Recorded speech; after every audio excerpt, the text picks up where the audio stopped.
साथियों, सबसे पहले मैं आप सबको मुबारकबाद देता हूं और इस प्रोग्राम के आयोजनकर्ताओं को मैं बहुत मुबारकबाद देता हूं कि आपने इस तरह का एक जलसा, इस तरह के एक पंचायत का आयोजन किया जिसमें आप इस इलाके को लेकर, इस इलाके की हालात और परिस्थितियों को लेकर आप गंभीरता से एक जाजम पर बैठकर ये तय करने का काम कर रहे हैं कि हमारी जो स्थिति है, हमारे जो हालात है, इस पर हम तमाम लोगों को बैठकर गंभीरता से चर्चा और विचार विमर्श करने की जरूरत है। तो आप सब सबसे पहले मुबारकबाद देता हूं और इलाके के तमाम जिम्मेदार लोगों से मैं चाहता हूं करें कि उन्होंने एक बेहतरीन पहल का शुरुआत की। मैं आप साथियों को बताना चाहता हूं कि उलमाओं की जो कोशिशें रही हैं इस मुल्क के लिए, मैं केवल इस कौम के मुतालिक नहीं कहूंगा, मैं इस मुल्क के मुतालिक एक बात कहूंगा कि उलमाओं को जब भी उलमाओं ने, आप इतिहास उठाकर देख लो, जब भी इस मुल्क को जरूरत पड़ी है, उलमाओं ने आगे अगली लाइन में आकर और इस मुल्क को बचाने के लिए इसके वो मुबारक, चाहे मेवात इलाके की जरूरत हो, चाहे मुल्क के ताल्लुक से कोई बात हो, जब भी उन्हें जरूरत महसूस हुई कि हमें इस तरह के फैसले लेने की जरूरत है, हमें एक दिशा समाज को दिखाने की जरूरत है, तो आपने मुल्क को दिशा दिखाने का आपने क्या काम किया। हमारा इतिहास इस बात की गवाही देता है कि तो इलाके के, इस मुल्क के उलमाओं ने लाखों की तादाद में कुर्बानियां, उलमाओं की कुर्बानियां हैं जो इस मुल्क के एक एक चप्पे चप्पे पर मौजूद है। और आज फिर मेवात इलाके को जब सबसे ज्यादा जरूरत है, ये कहता हूं कि इनका की जो कोशिशें हैं, इनका जो मान सम्मान मर्तबा है जो समाज में, इसलिए आपसे लोग आपकी मकबूल, आप वो लोग हैं जो सच्चे दिल से, सच्चे मन से जब जरूरत होती है तो पहली पंक्ति में खड़े हो जाते हैं। और मैं आप सबसे एक वादा दे रहा हूं आपको, ये सच्चाई की बात है कि सिर्फ और सिर्फ उलमा हजरात की सरपरस्ती में ये लड़ाई लड़ी जाए, सरपरस्ती में ये संभव नहीं है। हम सब कोशिश करते हैं, राजनीति से जुड़े लोग हैं, कोई राजनीतिक बात नहीं कर रहा, ये सच्चाई है, आपकी सरपरस्ती में ये काम संभव है।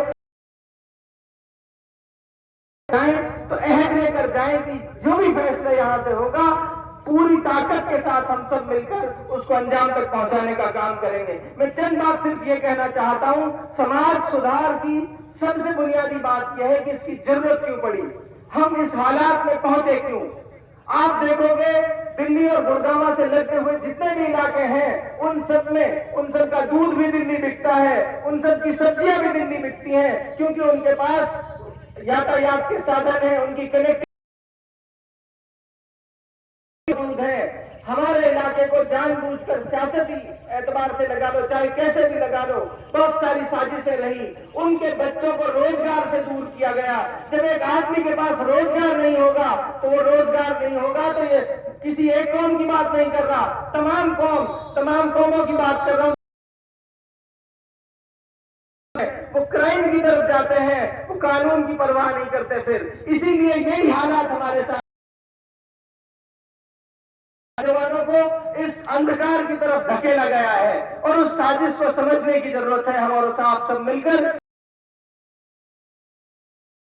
और साथियों, एक बात और कह रहा हूं आपसे, इस मुल्क पर कुछ फितना परस्त ताकतों की फिर नजर है। वो फितना परस्त ताकतें इस मुल्क को कमजोर करने का काम कर रही हैं। और गांधी जी जब मेवात आए थे तो उन्होंने ये कहा था कि मुसलमान, मेवात इलाका रीढ़ की हड्डी है हिंदुस्तान की, वो देश जिसको पूरी दुनिया मानती है, पूरी दुनिया को अगर ये कहा कि वो रीढ़ की हड्डी है, तो शायद आप उलमा हजरात की कुर्बानियों की बुनियाद पर उसने कहा कि जब भी देश को, जब भी इलाके को जरूरत पड़ेगी तो ये वो लोग हैं जो देश को बचाने का काम करेंगे। साथियों, बहुत जिम्मेदारी के साथ आपसे कह रहा हूं, बहुत गंभीरता से सोचने की जरूरत है। इस मुल्क को भी बचाने की जरूरत है। मेवात वो इलाका है जो पूरी दुनिया में इसलिए जाना जाता है और मोहब्बत से रहते रहेंगे। मैं चंद बात अपनी खत्म कर रहा हूं। जैसा पहले के स्पीकर्स ने कहा कि शिक्षा के माध्यम से तब्दीली आ सकती है समाज में। मैं आपसे हाथ जोड़कर कह रहा हूं कि तमाम और चीजें साथ साथ चलेंगी। आप अपने बच्चों को पढ़ाने का काम करिए, अपने गांव के उन तमाम बातों पे चर्चाएं शुरू करिए। हमारे समाज में चर्चाएं तो है कि उसके बेटे ने उसके बेटे का ब्याह पीट दिया, फला के बेटे ने फला की से बड़ी गाड़ी ले ली, लेकिन इस बात की चर्चा नहीं है। जिस बात की चर्चा समाज में होती है उस पर अभी समाज का जहन बनने लग जाता है। आप हजरात से हाथ जोड़ के गुजारिश, बातचीत शुरू करिए कि शिक्षा के माध्यम से तब्दीली आ सकती है। अल्लाह के नबी ने भी कहा कि शिक्षा के लिए चीन तक भी जाना पड़े तो चीन तक भी जाइए। एक अकेली कौम, एक अकेला मजहब ऐसा है इस्लाम, जिसके मां की कोख से लेकर और कब्र के गड्ढे तक आप इल्म हासिल करो। वो कौम इल्म में सबसे पीछे है। आज ये हमारी पस्ती का, ये हमारी बदहाली का सबसे बड़ा।